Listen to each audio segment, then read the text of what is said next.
Hey guys, I thought it would be interesting to show you my alcohol activated makeup collection, do some swatches from every palette so that you get an idea of some of the colors and palettes that are out there. I'm going to start with my Skin Illustrator palettes. This is the FX palette. This is the oldest palette that I have. It's about 4 years old and you can see it is quite worn in at this stage.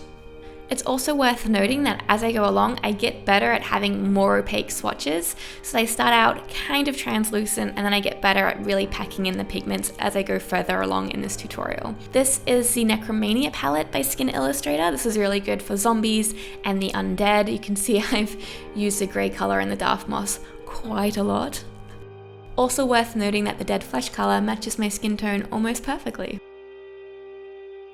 This is the Grunge palette, which is awesome for dead effects, and also a good example of what I was just saying. As you can see, the darker colors at the front here are showing up quite translucently because I've only just put the alcohol in and then swatched it, whereas the latter swatches are coming out quite a lot darker as the alcohol has had time to really soak into the alcohol pigments and activate them.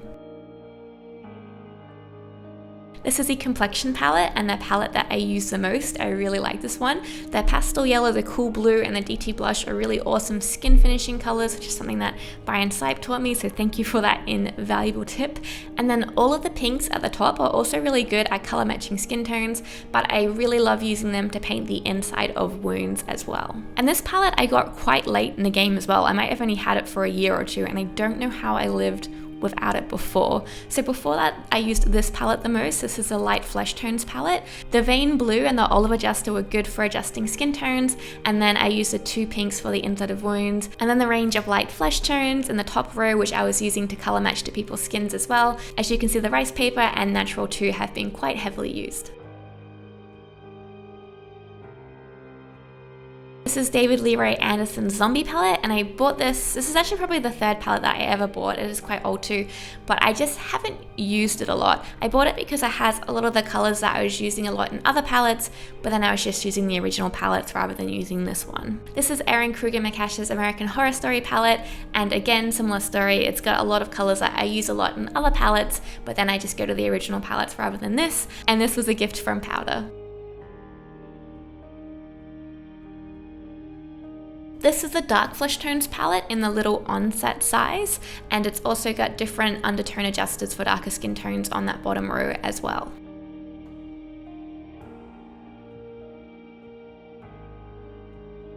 This is the Kristyan Mallett palette, which is kind of fun to say, also in the onset size. So Skin Illustrator have these palettes which are kind of artistry mixes of different colors. So this palette has colors from the Light Fleshtones palette, the FX palette, and also the Complexions palette. So I use this little compact palette a lot when I'm going onset. Now moving on to the European Body Art Encore palettes, this is the SKT Light to Dark palette. The skin tones in this palette go really pale, which is really handy for me, and they also separate it out into cool tones at the bottom and warm tones along the top, which I appreciate. This is the Undead palette. So I haven't had a lot of experiences with the EBA palettes yet because they're brand new, so I thought it would be exciting to swatch them, and then I can do an updated video once I've had more experience using them to tell you what I think about them and which palettes I like and use the most. This is the Contour Effects palette by Harlow, and I am absolutely in love with all the colors in this palette. I'm going to have to think of and create a character that I can use these on, just because I'm really keen to use this color palette.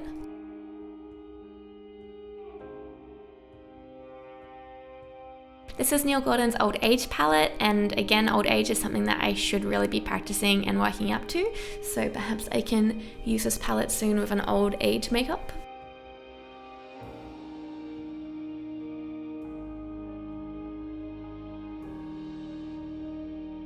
This is the Autopsy palette by Bruce Spaulding Fuller, and interestingly enough, I've been using quite a few of these colors for my color matching tutorials, so the greens and the purples have come in quite handy, not just for Autopsy Undead, but for just normal everyday skin tone matching.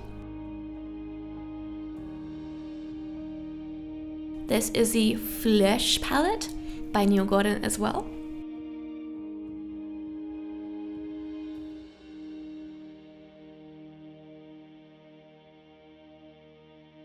And this is the SFX palette, and I am kind of excited about having a whole row of just the prime colors and a black and a white, because in theory you should be able to make any color you want with those 5 colors. So it might be kind of an interesting challenge to try to color match your skin using only those 5 colors. I will have to make that into a video. Now onto my Bluebird palettes. This is an Australian creation, which makes me kind of excited. This is my pale skin palette, and I use this one all the time. I was really excited to get this one as there's such a range of undertones in really light flesh tones. I don't know what it is, it's just a lot of the people that I end up doing makeup on are really pale skinned. And then this palette is a character palette by Bluebird, and this also has some really awesome colors, like it's got tea stain and different like freckles and old age and vein and shadow. I haven't used this one much, but I really should use it more because I think the colors are really pretty. Cool, so that is all the palettes that I own at the moment. Hopefully you found it interesting. Obviously there's like a shit ton more palettes out there. There are so many palettes and palette companies. This is just what I currently have in my possession and some of the more popular palettes on the market. If you'd like another video about palettes, which goes more into detail about which palettes I use the most, the differences between the brands and what I think their individual strengths are, and maybe swatching just the pale flesh tones, the medium flesh tones, and the dark flesh tones all in one, rather than separated by palettes, just have different skin tones swatched, let me know and I can hook you up with more tutorials. These are quite easy to film. Yeah, comment below on what your favorite palette is. I am curious to know. I will see you guys soon with the next tutorial. Thanks for watching. Bye.